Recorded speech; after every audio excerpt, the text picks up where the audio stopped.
अस्सलाम वालेकुम नाज़रीन, वर्ड्स ऑफ द वर्ल्ड की जान से हाजिर खिदमत है नई और अफसोसनाक खबर के साथ। पीटीआई का लॉन्ग मार्च जनाब इमरान खान का इस वक्त जो लॉन्ग मार्च था वो कामोकी की जगह पहुंच चुका था, मगर एक अफसोसनाक हादसे की वजह से कल तक के लिए मुलतवी कर दिया गया है। अफसोसनाक वाक़या कुछ इस तरह से हुआ है कि एक निजी टीवी की खातून रिपोर्टर इमरान खान के कंटेनर के टायर के नीचे आके जाँ बहक हो गई हैं।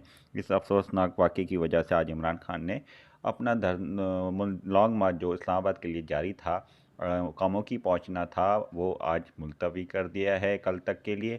और अभी ये मज़ीद इसके क्या ऐलानात होते हैं ये बाद में बताएंगे। अभी हम आपके सामने पेश करते हैं जो इमरान खान साहब ने लॉन्ग मार्च के दौरान अभी एक अफसोसनाक खबर भी दी और ऐलान किया अपने लॉन्ग मार्च का कल तक मुलतवी होने का। बदकिस्मती से एक एक्सीडेंट हुआ और उसकी वजह से हमने फैसला किया है कि जो आज का हमारा दिन है, हमने कामों की जाना था, हमने उसको कैंसिल कर दिया। आज हम अपनी मार्च को ख़त्म कर रहे हैं और इंशाल्लाह कल कामों की से हम शुरू करेंगे फिर से अपना जो हमारा सफ़र है। लेकिन मुझे बड़े अफसोस से कहना पड़ता है कि आज एक एक्सीडेंट की वजह से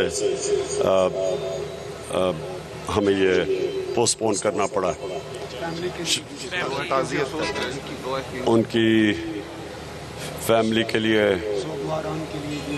हम अल्लाह से दुआ करते हैं कि उनको हौसला दे और ताकत दे। ये जो ट्रेजेडी हुई है उनकी।